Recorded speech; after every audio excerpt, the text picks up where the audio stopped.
July 30, 2024 പുലർച്ചെ 1 മണി. വയനാട്ടിൽ അതിശക്തമായ മഴ തുടർന്നുകൊണ്ടിരിക്കുന്നു. എല്ലാവരും തലേദിവസത്തെ അവരുടെ ഉത്തരവാദിത്തങ്ങൾക്ക് ശേഷം സ്വന്തം ഭവനത്തിൽ മറ്റൊരു പ്രഭാതം കാത്തുകൊണ്ട് സുഖമായും സന്തോഷമായും സമാധാനത്തോടെ കിടന്നുറങ്ങുന്നു. പെട്ടെന്നാണ് അത് സംഭവിക്കുന്നത്.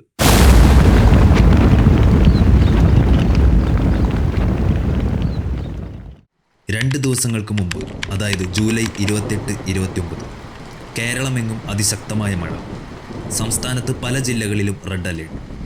ഈ 2 ദിവസങ്ങളിൽ ഏറ്റവും കൂടുതൽ മഴ ലഭിച്ചിട്ടുള്ളത് വയനാട് ജില്ലയിലാണ്. അതുകൊണ്ട് തന്നെ ജില്ലാ ഭരണാധികാരികളുടെ നിർദ്ദേശപ്രകാരം മുണ്ടക്കൈ ചൂരൽമലയിലുള്ള ചെറിയൊരു വിഭാഗം ജനങ്ങൾ സ്വന്തം വീടുകൾ വിട്ട് ദുരിതാശ്വാസ ക്യാമ്പുകളിലേക്ക് മാറുന്നു. എന്നാൽ അവിടെയുള്ള വലിയൊരു വിഭാഗം ജനങ്ങൾ സ്വന്തം ജന്മഭൂമിയിലും പ്രകൃതിയിലും വിശ്വാസമർപ്പിച്ചുകൊണ്ട് ദുരിതാശ്വാസ ക്യാമ്പുകളിൽ പോകാതെ അവരുടെ വീടുകളിൽ നിലനിൽക്കാം എന്നൊരു തീരുമാനത്തിലെത്തുന്നു. അങ്ങനെ ആ 2 ദിവസങ്ങൾക്ക് ശേഷം ജൂലൈ 30 പുലർച്ചെ വയനാട്ടിലെ പുഞ്ചിരിമറ്റത്ത് അതിശക്തമായ മഴയിൽ പുന്നപ്പുഴ ഭാഗത്തോട് ചേർന്ന് ഒരു മലയുടെ വലിയൊരു ഭാഗം വലിയൊരു ശബ്ദത്തോടു കൂടി ഉരുളുപൊട്ടുന്നു.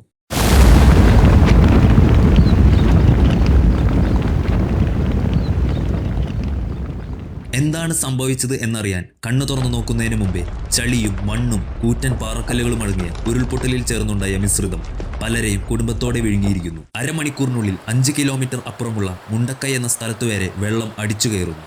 നിമിഷ നേരം കൊണ്ട് ഒരുപാട് കുടുംബങ്ങൾ, വ്യക്തികൾ, ജീവജാലങ്ങൾ മണ്ണിനടിയിൽപ്പെടുന്നു.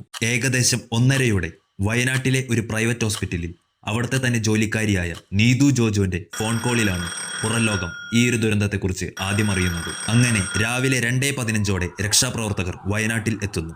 സമീപവാസികളും രക്ഷാപ്രവർത്തകരും ചേർന്ന് അതിതീവ്രമായ രക്ഷാപ്രവർത്തനത്തിനിടയിൽ വെച്ചാണ് അത് വീണ്ടും സംഭവിക്കുന്നത്. പുലർച്ചെ 4:10 അതിശക്തമായ രണ്ടാമതൊരു ഉരുൾപൊട്ടൽ സംഭവിക്കുന്നു.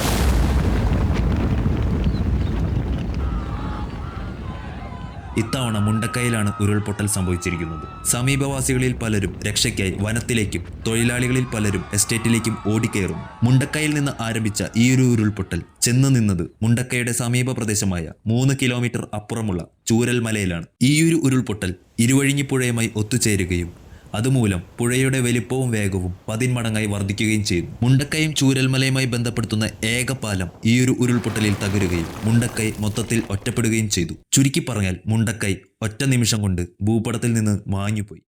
അതിരാവിലെ രാജ്യം കണി കണ്ടുണർന്നത് ഈ ദുരന്ത വാർത്ത കേട്ടിട്ടായിരുന്നു.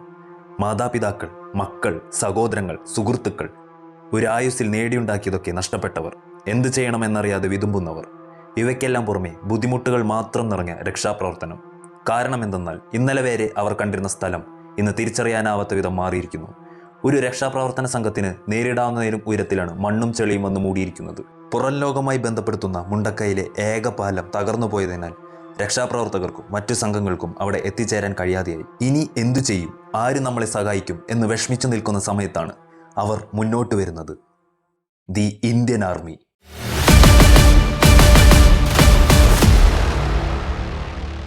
രക്ഷാപ്രവർത്തനത്തിൻ്റെ ആദ്യ ഭാഗമായി ഇന്ത്യൻ ആർമി കോഴിക്കോട് രക്ഷാപ്രവർത്തനത്തിന് വേണ്ടുന്ന അന്വേഷണങ്ങൾക്കും വിവരങ്ങൾക്കും സഹായങ്ങൾക്കും വേണ്ടി ഒരു കമാൻഡ് ആൻഡ് കൺട്രോൾ റൂം തുടങ്ങുന്നു. രക്ഷാപ്രവർത്തനത്തിന് മണ്ണുമാന്തി യന്ത്രങ്ങൾ അത്യാവശ്യമായിരുന്നു. എന്നാൽ പുറം ലോകമായി ബന്ധിപ്പിക്കുന്ന ഏക പാലം തകർന്നതിനാൽ എങ്ങനെ മണ്ണുമാന്തി യന്ത്രങ്ങൾ, വാഹനങ്ങൾ എന്നിവ മുണ്ടക്കൈ എത്തിക്കുമെന്ന് ലോകം മൊത്തം ആശങ്കപ്പെട്ടു നിൽക്കുന്ന സമയം അപ്പോഴാണ് ഇന്ത്യൻ ആർമി ആ ആശയം മുന്നോട്ട് വയ്ക്കുന്നത്. ബെയ്ലി പാലം. ബെയ്ലി പാലം എന്നത് ഗതാഗത ആവശ്യങ്ങൾക്കായി നിർമ്മിക്കുന്ന ഒരു താൽക്കാലിക പാലമാണ്. മേജർ സീത അശോക് ഷെൽക്കെയുടെ നേതൃത്വത്തിൽ മദ്രാസ് എഞ്ചിനീയറിംഗ് ഗ്രൂപ്പ് 190 അടി നീളത്തിൽ ചൂരൽമലയിൽ നിന്ന് മുണ്ടക്കൈയിലേക്ക് 31 മണിക്കൂർ കൊണ്ട് ഒരു ബെയ്ലി പാലം പണിയുന്നു. ഈയൊരു തീരുമാനം രക്ഷാപ്രവർത്തനത്തിൽ വലിയൊരു വഴിത്തിരിവാണ് സൃഷ്ടിച്ചത്. അങ്ങനെ ഒരുപാട് നേരത്തെ പ്രയത്നത്തിന് ശേഷം മണ്ണുമാന്തി യന്ത്രങ്ങളും രക്ഷാപ്രവർത്തകരുടെ മറ്റു വാഹനങ്ങളും മുണ്ടക്കൈയിലേക്ക് എത്തി. അതുവഴി രക്ഷാപ്രവർത്തനത്തിന് വേഗത കൈവരിച്ചു. അതുമൂലം 4000-ഓളം വരുന്ന ആളുകളെ രക്ഷിക്കാൻ സാധിച്ചു. ഈ ഒരു സമയം കൊണ്ട് തന്നെ സംസ്ഥാനത്തിൻ്റെയും രാജ്യത്തിൻ്റെയും എന്തിന് ലോകത്തിൻ്റെ തന്നെ പല ഭാഗത്തു നിന്നും വയനാട്ടിലേക്ക് സഹായ പ്രവാഹമായിരുന്നു. 1200 കോടിയോളം നാശനഷ്ടം വന്ന ഈ ഒരു ദുരന്തത്തിൽ 420 ആളുകൾ മരണപ്പെട്ടു. ഇതിൽ 200-ഓളം വരുന്ന ആളുകളുടെ ശരീരഭാഗങ്ങളും മൃതശരീരവും ലഭിച്ചത് അങ്ങ് ദൂരെയുള്ള ചാലിയാർ പുഴയിൽ നിന്നായിരുന്നു. 397 പേർ പരിക്കോടെ രക്ഷപ്പെട്ടു. 17 കുടുംബങ്ങൾ മുഴുവനായി മരണപ്പെട്ടു. 1500-ഓളം വീടുകൾ നശിച്ചു. 118 പേർ എന്താണ് സംഭവിച്ചത് എന്നറിയാതെ ഇന്നും മണ്ണിനടിയിൽ ഉറക്കം തുടർന്നുകൊണ്ടിരിക്കുന്നു.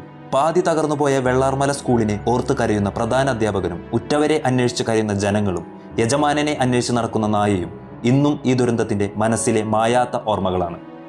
ഇന്നും പുനരധിവാസത്തിനു വേണ്ടി അവിടെയുള്ളവർ സർക്കാർ ഭരണകൂടങ്ങളോട് യാചിച്ചുകൊണ്ടിരിക്കുന്നു.